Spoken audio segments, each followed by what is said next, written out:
una ng mga magulang namin dahil siya ang panganay. Naalala ko pa ayaw akong pag-aralin ni Nainay. Dahil hindi nila kakayanin dahil nag-aaral dun sa koleyo si ate. Makailang beses na nagpalit ng kurso ni si ate pero pinagtsatsagaan pa rin nilang papasukin.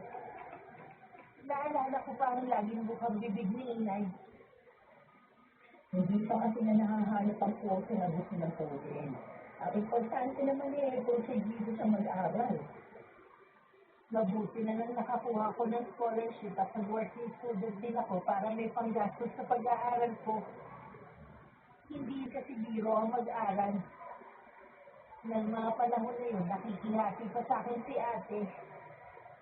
Kapag hindi ko binibigyan, sasabihan pa akong madamo at saka isusumbong sa aming mga magulang. Kapag naaalala ko yun, may kirot pa rin sa puso ko. Gusto ko pa rin magbago ang buhay namin sa tulong ng perang hihiramin ko kung hindi matupad yun. Dahil sa tulong ng mga kaibigan ko, nakahanap kami ng buyer ng jeepneytan. Bumisita na nga yung gustong bumili at in-inspection na rin ng jeep ng sarili nitong mekaniko. Bakit mo kung ibenta niya tayo ng jeep? Bakit hindi mo sinabi sa akin? Mga lubugan kong pandikin na tumawag ko. Kapag po na-ibenta na yung jeep, ano na lang po ang pagkakakitaan mo? Eh, wala namang problema dahil hindi trabaho ako kapit mo. Saka, hihiramin nga na yung pera para sa naiisip ng negosyo. Sa bagay na, dalawa na lang kayo ni tatay yung binubuhay ni Kate. Huwag lang siya mag-asawa agad. Hindi siya pwede mag-asawa. Hindi pa nga siya nakakabayad sa pagpapalaki namin sa kanya. And 25 na si Kate. Nasa tamang edad na para mag-asawa. Ako nga, mas bata pa sa kanya nung nagkaanak eh. Basta hindi ako papayag. Wala na nga kami ibang aasahan. Tapos uunahin pa niya pag-aasawa. Hindi na lang kong payagan na magpaligaw para hindi makaisip na mag-asawa. Eh, sa tingin ko naman, wala siyang planong tumanggap sa nanliligaw. Di bala ko siyang bakit siya kay Lerma. Nakauna na pala si Lerma? Siya sana ang kasabayan ko noon kung hindi ako nag-back out. Sayang na, hindi ka tumuloy noon. Bigla kasi akong kinabahan eh. Saka hindi pa ako nakakaalis eh, parang nang-homesick na ako. Mabuti na nga rin na hindi ka na tumuloy. Kaysa yung nandun ka na at napirma ka ng kontrata, nakakapag-back out. Ano naman po ang balak na inegosyo ng dalawa? Ang sabi ng kapatid mo, RTW daw. Nay, sa akin na lang kaya ipahiram ng pera. Ako na naman mag-negosyo. O ano naman ang balak ng isang negosyo? Malawak po itong harap ng bahay ko. Pwede kong gawin kong hair salon.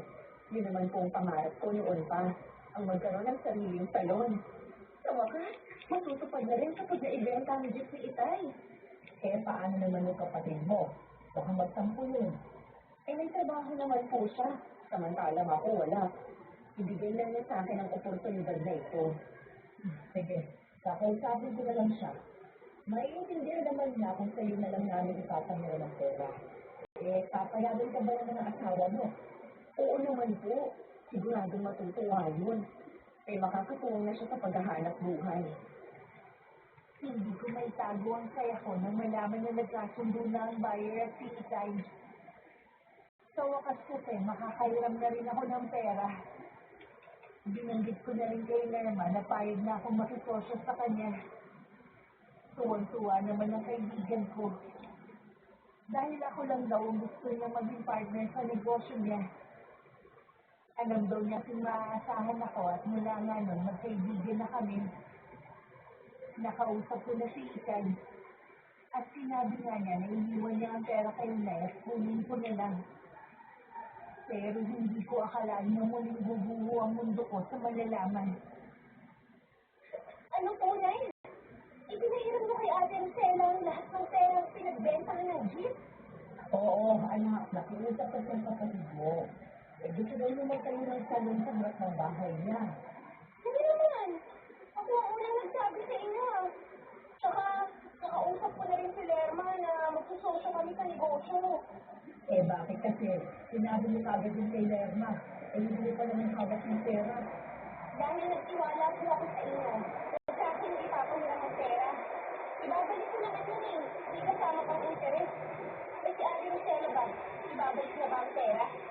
Malamang, hindi na. Gaya ng ginagawa niya noon pa. Kaya ako naman nag-donate ng ano. Dahil sabihin mo siya. Ito naman, trabaho. At wala na naman siya. Hindi ko na lang ang kapatid mo. Kahit na bata pa rin, sila lang ang lagi na pinipili. Eh, ano mo gagawa? Magbibigay mo siya ng kapatid mo.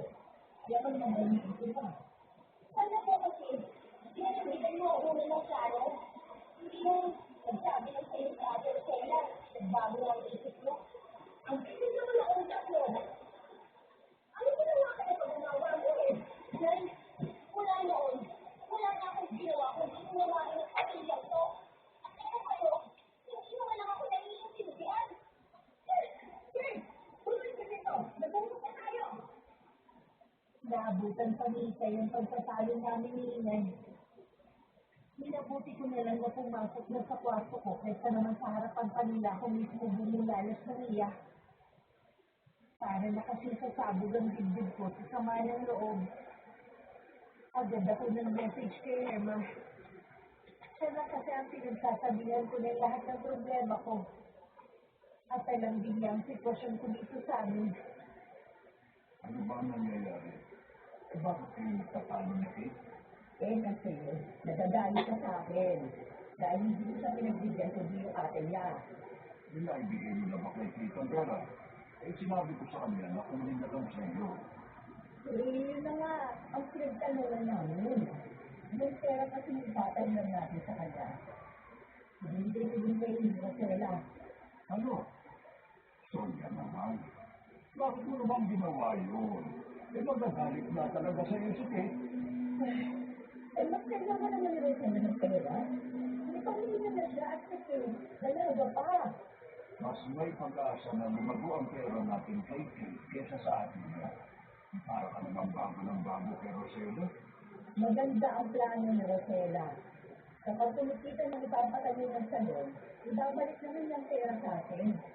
Sana man lang sa pagkakataon ito, si Kate ang pinagbigyan mo. Asang-asang anak natin eh. Alam mo ba na parang din sa atin kaya plano niya mag-negosyo? Si Rosella ba, naisip man lang tayo? Ha? O hindi ba puro sarili lang yan iniisip niya? Ay nako, wala na tayo magagawa pa kahit maghapon mo ang pagalitan dyan. Basta para sa akin, tama lang na unahin ko si Rosella dahil mas kailangan niya ng pera. Agad namang sumagot si Lerma. Alam kong naaawa din siya sa akin. Gusto sana niya akong tawagan pero pinigilan ko siya. Ayoko kasi marinig niya umiiyak ako. Sinabi ko na pupunta na lang ako sa kanya sa ibang pagkakataon. Nang mga sumunod na araw, sinusub ko na lang ang sarili ko sa trabaho. Gusto ko kasi makalimot sa ginawa ni Inay sa akin. Siya naman parang baliwala lang ang ginawa. Para bang hindi niya sinaktan ng damdamin ko. Nagustuhan niyo po ba ang kulay ng pintura? Oo, maaliwalas tignan. Eh, kailan nga pala magbubukas yung salon mo? Baka po sa isang linggo na. Sigurado ka ba na maganda ang lokasyon ng negosyo mo? Hindi na kaya kaagad. Oo naman, Nay. Meron po kong mga kakilala. Pwede na nilang ipagsabi sa mga kakilala nila. Bakit ba parang hindi kayo masaya? Masaya ako para sa'yo, anak.